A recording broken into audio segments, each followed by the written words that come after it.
Check this out. Heart cookie. Hey friends, good to see you. Recently, Janelle and I spoke to a group of married couples through a live stream presentation, and we recorded it for you. The topic is 3 sentences that we can introduce into our marriage that can bring life to our relationship. Part 1 is recorded for you today. Part 2 and 3 are coming very soon on this YouTube channel. We hope you're blessed by this conversation.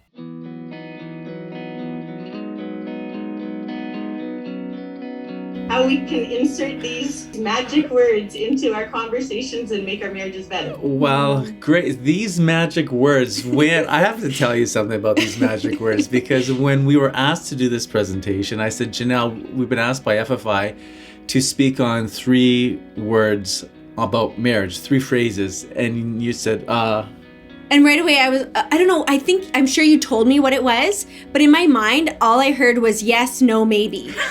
And so for 2 weeks, I'm thinking, yes, no, maybe. And then finally, Ken's like, no, those are not the words.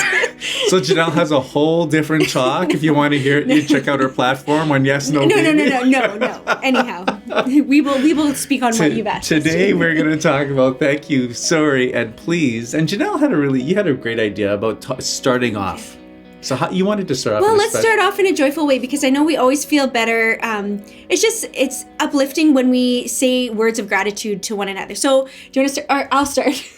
I'll start by saying what I'm thankful for Ken, and I wrote them down here. One thing that I'm really thankful for is I'm thankful that you make the bed every single morning. Oh.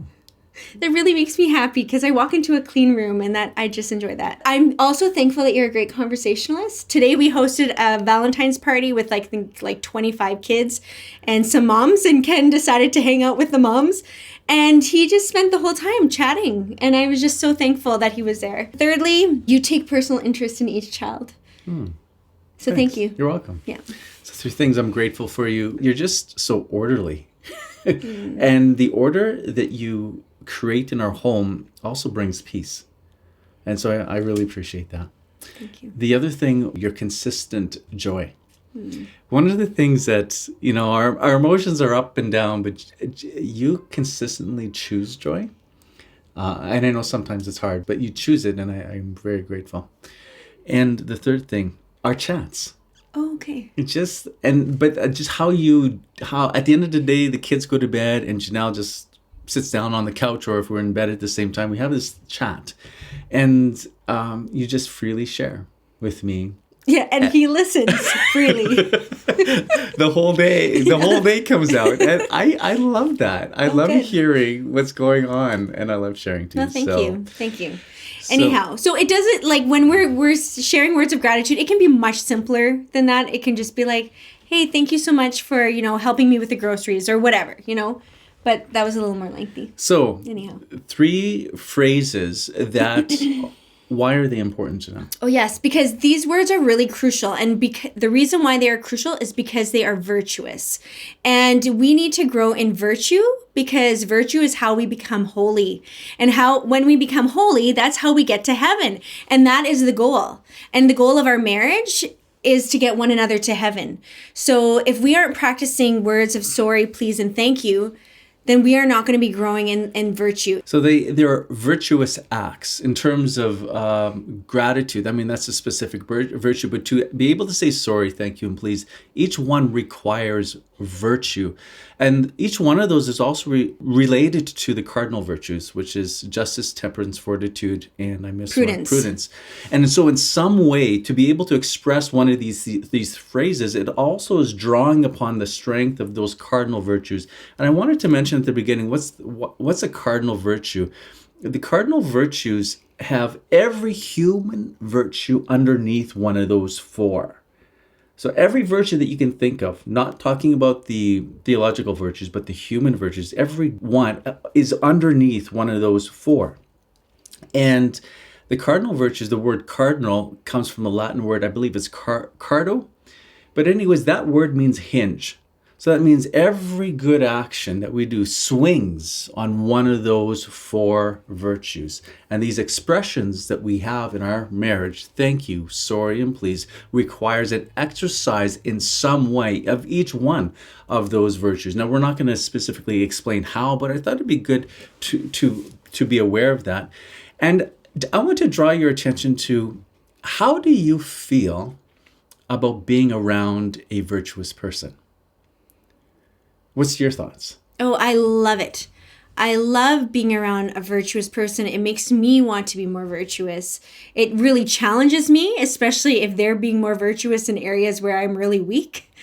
I just think, like, if I see Ken like really trying hard at eating well, I'm like, oh, he's got such good discipline. He's got such strong temperance. I want that too.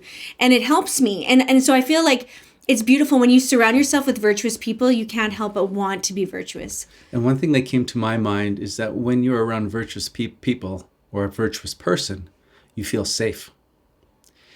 And I have to say, I feel safe in our marriage. And I'm very grateful for that. I'm not worried by coming to you and sharing things. And that's what virtue does in relationships. It creates a safe space. And so we want to develop these virtues in our life. And I was speaking at a conference in the Philippines before COVID hit. It was a big conference. The main stage had 10 to 12,000 people at it. And after the keynote, I had a breakout session. So the breakout sessions were also very large too, like 2 to 5,000. So I think I had about 3,000 people in this one session. And I'm trying to explain why virtue just seems so beautiful and what it does to a relationship. And I thought of the example of a ballerina. And when a ballerina knows who's taken ballet, they just move so effortlessly. And so I thought about talking about this, but then wait a minute, there's like 3,000 people in front of me. There must be a ballerina in the crowd.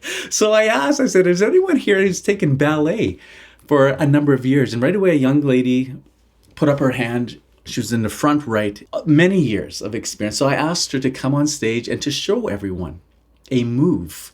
A typical move that ballerinas do. I don't know. But she just did a beautiful, graceful move across the stage. And then I said, can you teach me now? So in front of all these thousands of people, she's taking my arms and she's moving and she's giving me instructions. And then I tried to execute the dance move that she showed me. And I have to say, it was a little awkward. And I think that is an important lesson for us, because when you see virtue exercised, it seems like a ballerina floating across the stage. It's effortless. It's beautiful. It's delightful. Mm-hmm. And that's a life of virtue. It's beautiful. It's delightful. And when you acquire the virtue, it's also ease, a life of ease. To acquire it, though, takes battle. And you had an interesting insight. Well, because you were asking, would you want to dance with the ballerina? And I said, if I wasn't as good as the ballerina, I definitely would not want to dance with ballerina. Because basically the point is, if you're not at the same level of virtue, it's awkward. The dance would be very awkward. And so it's important, like, we can admire this, but we need to work on our virtue in order to make the dance come together. Yeah, so like much more gracefully. I probably would step on the ballerina's toes. And in the life of virtue, I'm married to a ballerina. Okay, but let's just say the ballerina would not mind if you stepped on her toes. But in marriage, you will realize, and we realize, there's different strengths between us. And so there sometimes is a bumping, a stepping on the toes. But that's normal when you're trying to grow in virtue. That's normal. And it leads to, what is the goal of virtue? And this is really important. This is from the Catechism of the Catholic Church. Virtue causes us to be like God. And that's the goal of virtue. I should also point out, what is virtue? It's a firm disposition towards the good. So two kind of key things that we have to remember. So these are habits that we acquire, firm disposition that moves us towards the good, and that the goal is to become like God. So these words, thank you, sorry, and please, why are they important? Well, you know what? There was these temporal blessings in marriage, and that's good. But the greater good is that it causes us to be like God.